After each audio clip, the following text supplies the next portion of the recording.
Hello everyone, কেমন আছো তোমরা সবাই? আশা করি ভালো আছো আর আমিও খুবই ভালো আছি। আর আজকে আবারও একটা মিনি ব্লগ নিয়ে তোমাদের সামনে চলে আসলাম। তো দেখো, আমার এই ঠোঁটের নিচে কি দু একটা পিম্পল বেরিয়েছে, তো প্রচণ্ড এগুলো ব্যথা। তো কি হয়েছে জানি না স্কিনটার মধ্যে নতুন করে। তো যাই হোক, তো তোমরা কেমন আছো অবশ্যই জানিও। তার মধ্যে চলে এসছে বুম্বা, দেখো চিংড়ি মাছ নিয়ে। চিংড়ি মাছ তোমাদের কার কার ভালো লাগে, আর অবশ্যই চিংড়ি মাছের মালাইকারি কেমন লাগে, তো তোমরা অবশ্যই জানিও। আর আজকে হতে চলেছে সেটা তোমরা খুব বুঝতেই পারছো, যেহেতু নারকেল রয়েছে, তো আজকে চিংড়িটা মালাইকারি হবে, চিংড়ি মাছের মালাইকারি। তো চিংড়ি মাছের মালাইকারি হোক, আর ওইদিকে মাম্মামকে পড়াতে এসছে মিস। তো মাম্মামকে আমি স্নান করিয়ে খাইয়ে দাইয়ে একদম রেডি করে দিয়েছে, একদম সকাল সকাল আজকে পড়াতে এসছে 12:30টার সময়। আর আমি একটু চলে যাই এখন ছাদে, কারণ ছাদে হনুমানের জন্য কিছুই দিতে পারি না, একটু পর পর গিয়ে দেখে আসতে হয়। এই কুলগুলো নিয়ে এসেছিল বুম্বা, আজকে 2-3 দিন হয়ে গেছে। তো 2-3 দিনের রোদে দিলে এতদিনে শুকিয়ে যেত আজকে, তো দেওয়াটা হচ্ছে না কারণ হনুমানের জন্য। তো হনুমানের জন্য না ছাদে কিছুই দিতে পারি না। যখনই ছাদে কোনো কিছু দিই 100 বার হয়তো কি বলবো পাহারা দিতে আসতে হয়। যাই হোক, এখন আমি চিংড়িটা রান্না করে নেব।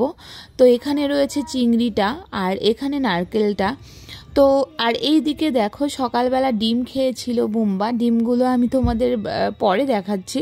তো এই সেদ্ধ ডিমগুলোই দেখো, বুম্বা এখন খাবে এই ডিমটা। আর এইদিকে এই যে চিংড়ি মাছগুলো রয়েছে, আর সকালবেলা রুটির সাথে আলুর তরকারিটা করেছিলাম, একটুখানি রয়েছে আর কি।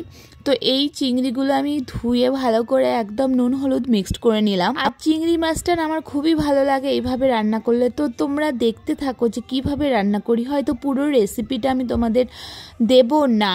তো যদি কেউ দেখতে চাও, আমি নেক্সট টাইম তোমাদের অবশ্যই আমি এইভাবে চিংড়ি মাছটা রান্না করি, তার ডেসক্রিপশন লিঙ্ক আমি নিচে দিয়ে দেব।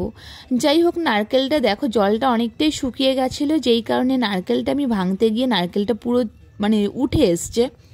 তো মাম্মাম ওইদিকে খুব বিরক্ত করেছিল নারকেল খাবে বলে। তো নারকেলটা আমি কুচি কুচি করে কেটে একদম মিক্সিতে দিয়ে তারপরে নারকেলের এই দুধটা আমি বের করে নিলাম। আর এইদিকে চিংড়িটা আমি ভেজে নিচ্ছি।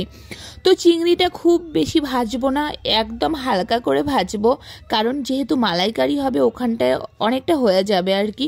তো সেই কারণে চিংড়িটা আমি একটু হালকাই ভাজলাম। তো আমি জানো তো আজকে আমি জানি না হঠাৎ করে কেন একটু গরম লাগছিল, তো গরম লাগছে বলে আমি একটু চেঞ্জ করে আসলাম, যেহেতু ফুল হাতা ছিল নাইটিটা, তো চেঞ্জ করে এসছি। আমার না প্রচণ্ড গরম লাগছে আজকে 2 দিন ধরে, আমি জানি না কেন। আর প্রচণ্ড গরম লাগার দিন তো এখনও আসেনি গরম, তো তাও আমার প্রচণ্ড গরম লাগছে আজকে 2 দিন ধরে। তো আর অন্যান্য বছর তো ক্রিসমাস ডে থেকেই আমার গরম শুরু হয়ে যায়, কি বলবো আর। তো যাই হোক, গরম লাগছিল, চেঞ্জ করে আসলাম। আর এই দিক থেকে দেখো চিংড়ি মাছের মালাইকারিটা একদম রেডি। তো খুবই টেস্টফুল হবে আই হোপ, দেখে মনে হচ্ছে। তো চলো, এখন বুম্বা আবার গেছে একটু নবদ্বীপে, তো বুম্বা আসার পর খাওয়া হবে। আমার তো কি বলবো, জিভে একদম জল চলে এসছে। আর এইদিকে মাম্মাম আজকে আমাকে অনেক কাজ করে দিচ্ছে, পড়াশুনো করে এই কাজগুলো করে দিচ্ছে। আর বুম্বাকে আমি জিজ্ঞাসা করছিলাম কেমন হয়েছে সেটা বলো, বলছে খুব ভালো হয়েছে, আর কোনো কিছু খায়নি, উচ্ছে ভাজা কোনো কিছু খায়নি। যাই হোক, আজকের ভিডিওতে আমি তোমাদের খাওয়া দেখাতে পারলাম না, খাওয়ার পর মনে পড়লো যে একটু ভিডিও করি, তো খাওয়া হয়ে গেছে, যা কি করবো আর। তো ভিডিওটা তোমাদের কেমন লাগলো অবশ্যই জানিও, আর কারা কারা চিংড়ি মাছের মালাইকারি খেতে পছন্দ করো অবশ্যই জানিও। টাটা, ফলো করে দিও।